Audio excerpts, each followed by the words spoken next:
Welcome to this explainer. Okay, today we are tackling a biological mystery that honestly sounds a bit like a riddle. It's the fascinating and frankly incredibly baffling paradox of feeling completely awake when you are, according to every clinical measure we have, fast asleep. I mean, how can our own perception of consciousness betray us so deeply? Well, we're going to break down the science of sleep, stress, and the human brain to find out exactly what is going on behind the scenes. Okay, let's dive right into this. Picture this scenario, because we've all been there. You hit the pillow, you turn off the lights, and you just lie there. The entire night you feel like you're tossing, turning, and your brain just won't shut off. When that morning alarm finally rings, you feel completely unrefreshed. You'd bet your life savings that you didn't sleep a single wink. But your partner, or maybe your fancy new sleep tracker, says you were out cold for a solid 8 hours. It is an incredibly frustrating experience that leaves you feeling like you are literally losing your mind. Well, good news, you are not losing your mind. This is a very real, highly documented phenomenon known as subjective objective sleep discrepancy, or SOSD. You might also hear it historically called paradoxical insomnia. In a recent study looking at over 800 patients with insomnia, researchers found that up to 24% experience this exact phenomenon. Think about that, nearly a quarter of them. Their brains are showing these hidden, wake-like features during sleep, completely blurring the line between consciousness and unconsciousness. So they aren't faking it, and they aren't just bad at guessing what time it is. They are experiencing a genuinely altered state of being. So here is our roadmap for today. 1. The paradox of fake wakefulness. 2. The chemistry of sleep. 3. Anatomy of chronic insomnia. 4. The brain's broken sleep switch. And 5. Rewiring your rest. Let's get into it. Starting off with Section 1, the paradox of fake wakefulness. Now, what's really interesting here is this insight from cognitive neuroscientist Thomas and Drillin. When researchers first started studying these patients, they totally assumed it was just flawed judgment on the sleeper's part. But Drillin points out that when you actually dive deeper into the brain scans, way beyond just surface-level observations, you see active signs of wakefulness overlapping right on top of sleep signatures. The patient is basically existing in a hybrid state. Their brain is generating the slow rhythmic waves of sleep, but simultaneously firing off the high-frequency alerts of being wide awake. Moving right along to Section 2, the chemistry of sleep. To understand how this glitch happens, we have to look at how our sleep drive is regulated by a neuromodulator called adenosine. Now, a really common misconception is that adenosine just builds up slowly and linearly the longer you're awake, kind of like water slowly filling a bucket. Actually, scratch that. It's way more dynamic than that.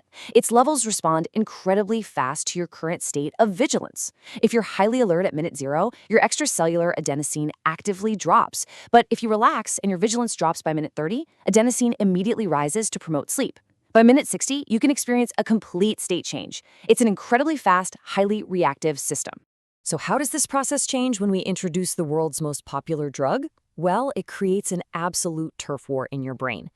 On one side, adenosine is your sleep pressure signal. It's desperately trying to bind to specific sites called A2A receptors to make you fall asleep. On the other side, caffeine is the ultimate blocker. It competes for those exact same A2A receptors, and when caffeine wins, it sustains wakefulness, it disinhibits your arousal circuits, and it can literally shift your circadian clock. It chemically hijacks the very system that tells your brain it's time to shut down for the night. Because of this intense chemical competition, Dr. Ravi Kumar outlines some highly actionable tips for strategic caffeine use. To prevent this chemical sleep disruption from snowballing, you want to consume it 30 to 60 minutes before any planned mental or physical work. Crucially, though, avoid afternoon consumption entirely. If you have caffeine late in the day, it's still sitting on those receptors when your brain is trying to dynamically transition into sleep. And most importantly, never use caffeine to long-term override a bad sleep schedule. Chronic use can force your brain to adapt its receptor dynamics in ways that will completely ruin your sleep efficiency down the line. Which brings us to Section 3, Anatomy of Chronic Insomnia. Enter the famous Spielman 3P model. This perfectly maps out how acute sleep problems snowball into chronic insomnia. First up, you have predisposing factors. Maybe you're naturally a light sleeper or just biologically prone to anxiety. Then comes a precipitating event. Think of a huge life stressor, a massive project at work, or a breakup that triggers acute sleeplessness. But the real danger, that's the third P, perpetuating factors. This is your behavioral compensation. You start taking long naps, going to bed super early, or just lying awake in bed for hours, desperately trying to catch up on rest. This is called sleep extension. And ironically, it's the exact trap that locks the insomnia in and makes it chronic. So the crucial point is how this actually changes your psychology, specifically through the psychobiological inhibition model, which we often call the AIE pathway. Normally, sleep is entirely automatic. It just happens. But when you develop insomnia, you shift to attention. You intensely focus on the glaring fact that you aren't sleeping. Then comes intention. You purposely and actively try to sleep. Finally, effort. You expend actual mental energy agonizing and desperately trying to force your brain to shut off. This active effort completely ruins the passive, automatic nature of normal sleep. You are essentially keeping yourself awake by trying so hard to fall asleep. Let's look under the hood in Section 4. The brain's broken sleep switch. Neurologically speaking, normal sleep acts almost exactly like an electrical light switch. It's a bistable circuit called the flip-flop switch. On one side, you have the sleep-promoting system, on the other, the arousal system, and they reciprocally inhibit each other, meaning when one is powered on, it actively forces the other to turn off. This brilliant design ensures you transition rapidly. You are supposed to be either fully awake or fully asleep, with absolutely zero in-between states. But what happens during severe stress? Well, researchers use this fascinating and kind of wild experiment called the rodent cage exchange model to find out. If you take a rat and put it into a cage that smells strongly like a rival male, it triggers a massive territorial fight-or-flight response. Even though the rat is totally exhausted and desperately needs sleep, the psychological stress of this invisible competitor causes a cascade of neuronal events that literally breaks that flip-flop switch we just talked about. And this brilliantly illustrates the resulting chaos. Look at the activation inside the stressed rat's brain. The homeostatic pressure, the pure biological need for sleep, is fully activating the sleep system, the VLPO. But the stress is simultaneously activating the arousal system and the emotional limbic system. Instead of one side neatly turning the other off, they're all firing at the exact same time. The switch is jammed right in the middle.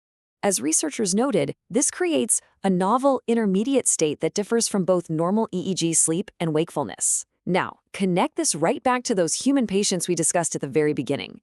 This is the exact neurobiological mechanism that explains subjective-objective sleep discrepancy. The patient feels awake because their arousal and memory systems are still partially online, even while their sleep systems are successfully generating the physical state of sleep. They are trapped in this bizarre hybrid existence. Finally, Section 5. Rewiring your rest. So how do we fix it? Well, clinical sleep medicine has actually developed very specific targeted solutions for these exact problems. If your problem is sleep extension, meaning you're spending way too much time in bed awake, the solution is sleep restriction therapy. This compresses your time in bed to build up a massive, undeniable sleep drive. If your problem is sleep effort, that AIE pathway where you're trying way too hard, the solution is paradoxical intention. And if you're stuck in a total hyperarousal loop, the gold standard is cognitive behavioral therapy for insomnia, or CBTI.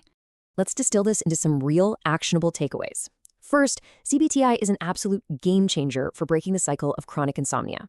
Second, utilize paradoxical intention. It sounds counterintuitive, but if you lie in bed and genuinely try to stay awake, it totally removes the performance anxiety of trying to sleep, which finally allows your automatic sleep system to take over. Third, you gotta stop hyper-focusing on the exact hours you slept. And finally, if you wake up feeling like you didn't sleep at all, remember SOSD. You very likely got significantly more biological rest than your conscious mind actually perceived. Man, we've covered a tremendous amount of ground today, haven't we? From the super fast-acting dynamics of adenosine to the 3P model of behavior, all the way down to the jammed flip-flop switch inside a stressed brain. So I want to leave you with this question to really challenge your own sleep narrative. The next time you wake up feeling utterly exhausted, ask yourself, is your tiredness biological, behavioral, or is it entirely perceptual? The answer might just change the way you sleep forever. Thank you so much for joining me for this explainer, and keep exploring the incredible mysteries of your own mind.